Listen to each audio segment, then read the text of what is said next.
I will reconvene our meeting from earlier today. Again, we're back in the Jobs and Growth, Energy, Affordable Policy, and Finance. We still have two members, and we're revisiting again, or just continuing the discussion about House File 1027, introduced by Representative Garofalo. Our next question is for Representative Metz. He's not here right now. We skip him, and let's go to Fabian for your question, please. Thank you, Mr. Chair. And it was just a clarification to Representative Simonson's questions about the pooling. Just wanted to clarify that, if employees voluntarily pool their tips and so forth, is that legal? Representative Garofalo. Mr. Chairman, Representative Fabian, of course, we can't legislate in law that if a person voluntarily gives their money to a coworker we can't prohibit that, nor should we. I think a lot of places it's custom that they do that. However, it is against the law to force workers to share their tipped earnings. Representative Fabian. Okay. Representative Hortman. Thank you, Mr. Chair. Do we have any nonpartisan research staff here? Or do we expect them? Because I have a question about that pooled tip credit. The woman who testified seemed to indicate that that was a practice where she gave a certain percentage of her tips to the other servers or wait staff. And I'm wondering if that is a different issue than the pooled. Maybe Representative Garofalo, you can enlighten me about what is a pooled tip as opposed to dividing your tip with the sushi chef. Sure. Representative Garofalo. Mr. Chairman and Representative Horton, again, Hortman. I actually did it that time. You're right. Representative Hortman. Again, any transaction involving that is voluntary. It has to be voluntary under state law. Sharing their tips, providing incentives to coworkers, that is all 100% voluntary. The act of pooling, if it's done voluntarily, that's fine. But at no point can an employer or coworkers demand that employees share their wages with other employees. It's very cut and dry in law. Representative Hortman. Thank you, Mr. Chair. Representative Garofalo, so just to make sure I understand you, it is permissible, it's not forbidden, but it cannot be required. Representative Garofalo. Mr. Chairman, Representative Hortman, it is permissible to voluntarily share, but it is prohibited to require it.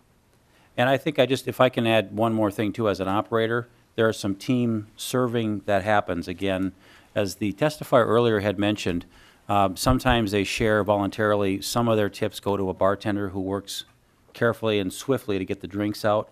So there is some voluntary sharing that does happen in the bars and restaurants.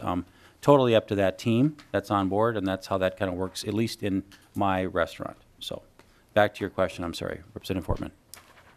Well, thank you. I'm done with that question. I just had a different question about the committee path that this bill is on. Mr. Chair, do you expect that there is going to be a tax implication of this bill?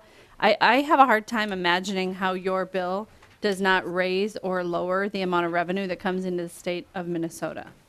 Representative Garofalo. Mr. Chairman, Representative Hortman, my recollection is that there was no fiscal note when the minimum wage bill passed. I do not have a fiscal note on this bill yet.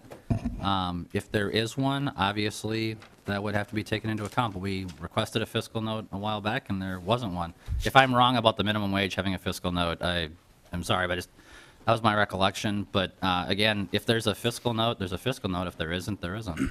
Mr. Chair, Representative Garofalo. Representative Hortman. There was a fiscal note on the minimum wage, but I believe it related to state employees who were not tipped employees. But I also imagine that there is a tax issue, and I don't remember, a fiscal note does it cost the state government more money, right? Do we as an employer have to pay an employee more in wages? So that's a fiscal note.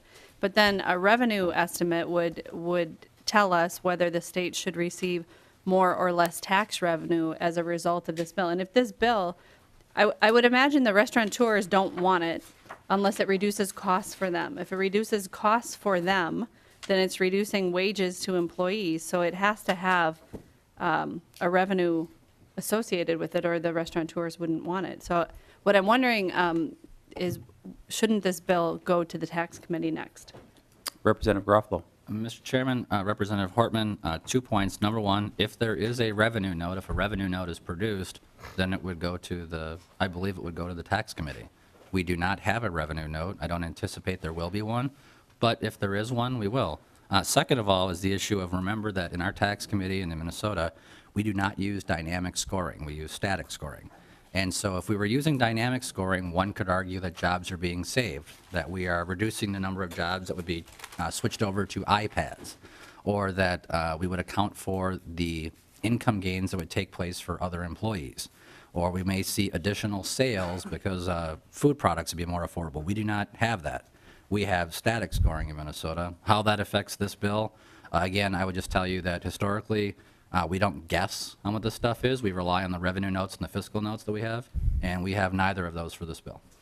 Representative Hortman? Thank you, Mr. Chair. I have a question for nonpartisan staff, Ms. Nauman. Is it now? I can't see it from here. Newman. And my question is, how would we go about getting a revenue estimate on this bill? Ms. Newman? Mr. Chair and Representative Portman, I'm going to defer to Harriet Hendricks, the fiscal analyst, on that. Thank you. Ms. Hendricks? Members of the committee, Chair, currently we have a fiscal note request outstanding that has not been completed as of today. We hopefully get it this week.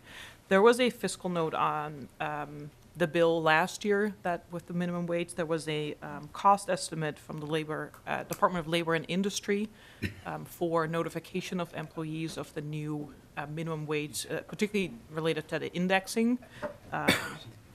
I currently don't know have any information from either the Department of Labor and Industry or any other agencies of potential costs. There was no tax revenue estimate for that bill, and it did not go to the tax committee. So it went through this Jobs and Economic Development Committee, Commerce, Policy and Finance Committee, and Ways and Means. Representative Hortman? Thank you, Mr. Chair. Ms. Hendricks? Hendricks? With a D or without a D? With a D. With a D, Hendricks. Ms. Hendricks. So what is the procedure for requesting a revenue estimate? Does it have to be the tax chair who requests a revenue estimate, and does the bill have to be in the possession of the tax committee to request a revenue estimate, or can any member request a revenue estimate on a bill? Ms. Hendricks?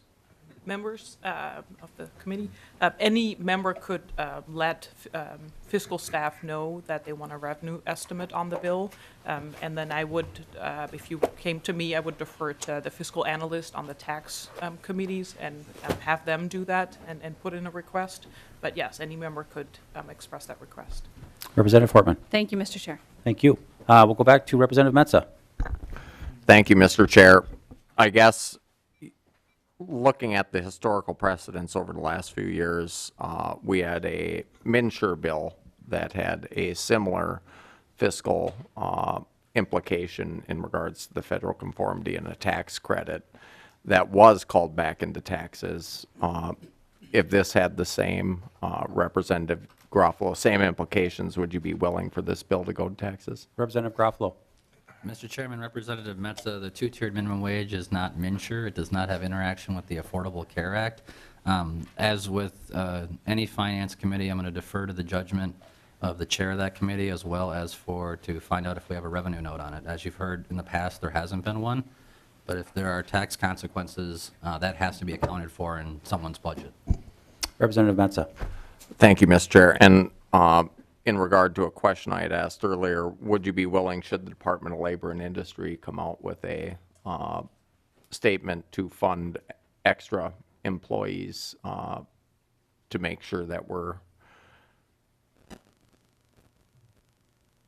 keeping the wages and businesses and the process which you're proposing in check and making sure that it's fair and transparent for both the business owners and the employees by allowing Dolly to have a few extra employees to make sure with that monitoring? Representative Garofalo? Mr. Chairman, Representative Metza, fiscal notes are advisory in nature. They're not a mandate for the legislature to accept them. In order to answer your question, I would have to see the text and contents of a fiscal note that I do not have. Representative Metza? That's it, Mr. Chair. Thank you. Representative Wagenius? Thank you. And thanks for the break so we could think about your bill. You bet. Hopefully it changed your mind. Here's what I've been thinking about. If we are reducing the wages of some folks And that means we are reducing the number of people in the middle class. And it seems to me that our job should be promoting the expansion of the middle class, not reducing it. So in the big picture, I don't know why this legislature would go on record saying we're going to diminish the number of people in the middle class. Because it seems to me that's exactly what this bill does. Representative Garofalo. Mr. Chairman, Representative Wagenius, again, just repeating something over and over doesn't make something true. And so I want to be very crystal clear about what this bill does. People have all day been using the term tip credit and tip penalty. Those are laws in other states where tip wages are used to get to the minimum wage level. This bill does not do that. That is not what this bill does.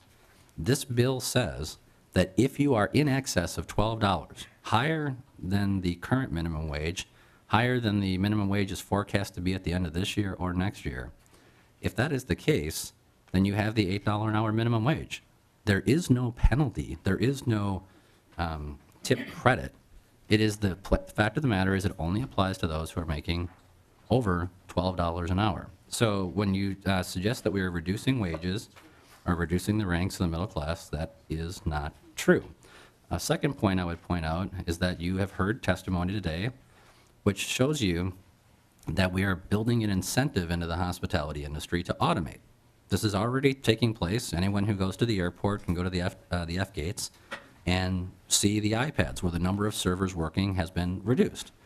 We're also seeing the type of a change in dining service. So instead of sit down, it's moving to the walk-up tables. And we are inadvertently or accidentally incentivizing this. And this is a trend that has been occurring. They have the numbers to prove that. So I think protecting jobs from automation, keeping the government out of the business of incentivizing a business model with fewer employees, I think that's good for the middle class. I think that's good for employees. And I think it's good for the people who have made investments in these small mom and pop shops. Again, a large corporate outfit, like a nationwide chain, it's probably not that big of a deal to them. They buy their stuff in bulk. They've got more flexibility. But really, we have a long tradition in Minnesota of doing things the Minnesota way. And this is a very unique proposal. No other state is like it. And again, it only affects people who are over $12 an hour.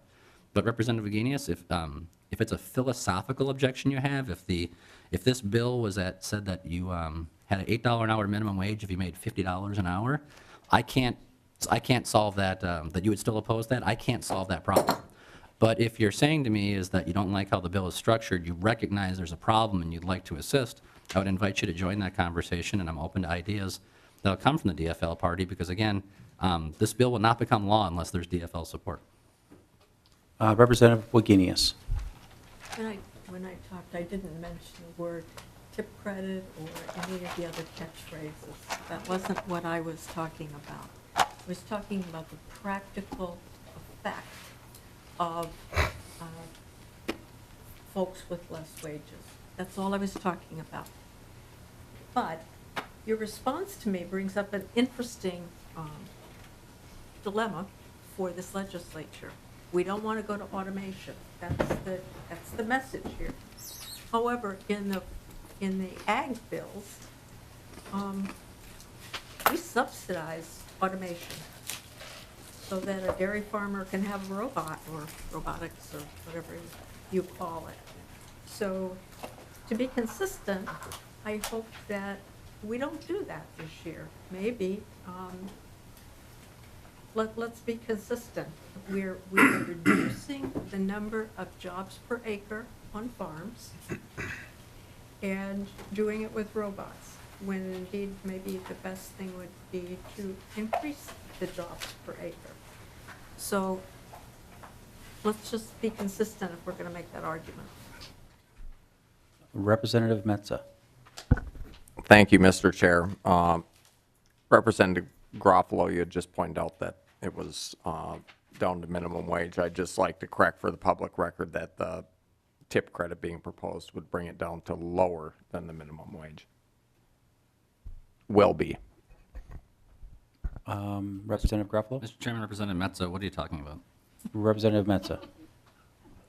You can just ask Representative Hortman to answer the question. That'll work fine, too. Thank you, Mr. Chair. Representative Garofalo, she was pointing out I said tip credit, not tip penalty, which I do need correction on that. It is more of a penalty than a credit. However, you had just said in one of your previous statements that that would bring it down to $8 at the current minimum wage level. I just wanted to point out that it would be going to $9.50 and be below the minimum wage level thereafter. Mr. Chairman, Representative. Representative Garofalo? Mr. Chairman, Representative Metza, the employee is making over $12 an hour. So that is above the minimum wage. Is there a dispute in this committee about that 12 is more than 8 or 9? Representative Metza? I'm confused by the logic, Representative Metza. Thank you, Mr. Chair. Yeah, I think there is a dispute there. It's what the employer pays someone and what a willing patron of that employer gives to the waiter or waitress. And I would say that's a big discrepancy. They could go home with 0. Representative Garofalo? Mr. Chairman, Representative Metza, if that's the case, they get the $9. This only affects them if they're making over $12 an hour. So I'll ask you again, I guess what is the point you're trying to make, because I don't understand it. Representative Metza? Thank you, Mr. Chair. The point I'm trying to make is that it's a tip penalty, and that at the end of the day, no matter what way we can slice and dice this, we've heard testimony earlier that there used to be the good old days of skimming off the top and no one would worry about it. You know, I think that comment in particular was taken a little out of context even by myself right now. I don't think the intent of the commenter was to say that he was scamming the state. I think he was trying to make a point saying that things were a little different, the rules were a little different. Right now, we have iPads that keep track of everything, computers that keep track of everything with all these automated systems. What we want to keep track of is fairness, and ultimately, fairness needs to be provided in a base wage to someone who has worked, as we heard in our previous testimony, from many folks in the service industry, that you know, you could get called in for a wait shift, but you're hosting or you're washing dishes, trying to help the employer make ends meet, which all good employees do, I think.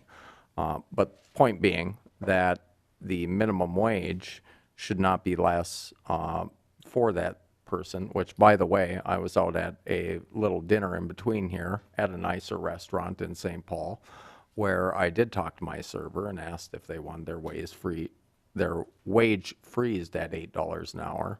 What is a salt place down by the Red Cow? Salt cellar. All of the waitresses that I talked to there, and it was only waitresses, not waiters, that I encountered in my visit, made good tips and did support not having a tip penalty. So would be in opposition to your bill, and they are from a good restaurant here that does probably garner some pretty good tips, judging by the menu prices there. And my main point again being that we need to treat people fairly. We can't do that by putting a penalty on their wages. Representative Hortman? I believe Representative Garofalo. Did you want to respond to that, Representative Garofalo? Yeah, just Mr. Chairman, Representative Metza, using your language, not mine, do you consider, existing law lines 2.13 through 2.22, do you consider that, again, using your language, do you consider that a tip penalty and, quote, unfair, end quote? Representative Metza? Mr. Chair, without looking at, are you referring to what you referred to earlier in terms of the small business? Representative Garofalo? Mr. Chairman, Representative Metza, no, I'm referring to a specific section in law, a carve-out for hotels or motels, lodging establishments, or resorts that pays an employee working under a contract with the employer that includes the provision by the employer of a food or lodging benefit. Using your definition of your words, I'm wondering if you consider that to be a tip penalty and unfair. Representative Metza? Yes. Okay. In that Representative case, Garofalo. Mr. Chairman, Representative Metza, then, as this bill moves forward, at your request, I will add a deletion of that section from law to the bill at your request. Representative Metza? Thank you, Mr. Chair. Representative Hortman? Thank you, Mr. Chair. I'd like a roll call on the The roll call is called. Representative Garofalo, I think I just have one more question. I'm wondering if you believe that the proliferation of technology in the restaurant environment is attributable to Minnesota passing a minimum wage increase in 2014. Representative Garofalo? Mr. Chairman, Representative Hortman, no. But what I do believe is that when we mandate a higher cost structure on some of the highest paid employees in an environment, we are creating a regulatory preference to automate. That's what I believe. Representative Hortman? Thank you, Mr. Chair. Well, I just Representative Garofalo, I think that labor costs are always going to be a big portion of a business expense, and when a business can automate or upgrade technology, when we switched from typewriters to word processors, I don't think it was because anybody instituted any wage policies. I think it was because there were efficiencies available because of technology. And I didn't notice the iPads at the airport appearing right after anybody increased the minimum wage. Mr. Chairman, Representative Representative Hortman, Garofalo. what I would say is the false analogy to a word processor and a typewriter. In that case, you have a better product at a lower price. In the analogy we're talking about today, we're talking about a regulatory preference that's incentivizing the elimination of jobs.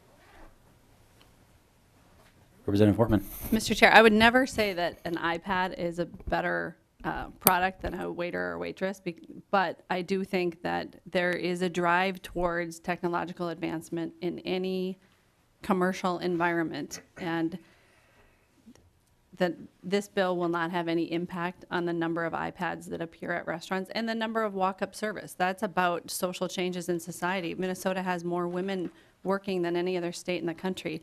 I think that that's why women like me go to Panera on their way home from work and buy dinner for their family.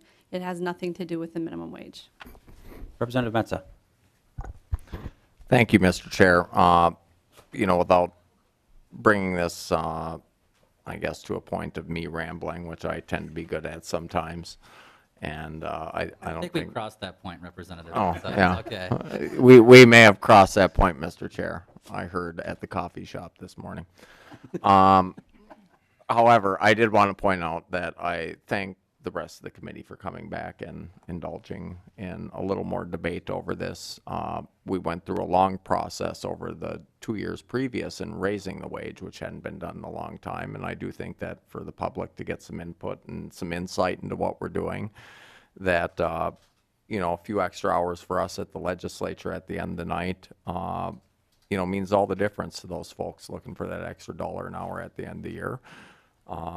And at the end of every pay period. And so I appreciate everyone coming out and sticking it through tonight to have a good, transparent public debate. And I hope this moves on to taxes next and can have the same there. Thank you, Representative Metza. And again, I want to thank the committee also for coming back. We wanted to make sure we had plenty of time to discuss this important issue with all parties, and we had a lot of good testimony today. So having no further questions at this time, Representative Garofalo, do you have any final comments before we remove your motion? No, I just want to, first of all, it's a good bill. I'd ask people to vote for it. Again, I need to work with the DFL in order for this bill to become law. So if you have suggestions on improving the bill, please let me know. I'm happy to attempt to address your concerns. But last and finally, I just want to thank the staff for sticking around late. I know for us, we sign up for extra hours, and it's probably one of the more tough parts of the job. But I do want to thank the nonpartisan staff for sticking around, and I'd ask for member support for this bill. And with that, Mr. Chairman, I renew my motion to have House File 1027 be recommended to pass as amended and referred to the General Register. All right. Thank you very much. The clerk will take the roll. Garofalo. Yes. Baker. Yes. Mahoney is excused. Clark. No. Fabian. Yes. Gunther. Yes. Portman. No. Isaacson. No. Johnson is excused. Lunan. Yes. Metza. Nope. Newberger. Yes. O'Neill. Excused. Scott. Yes. Simonson. No. Smith. Yes. Swazinski. Yep. Vogel. Yes. Wagenius. No.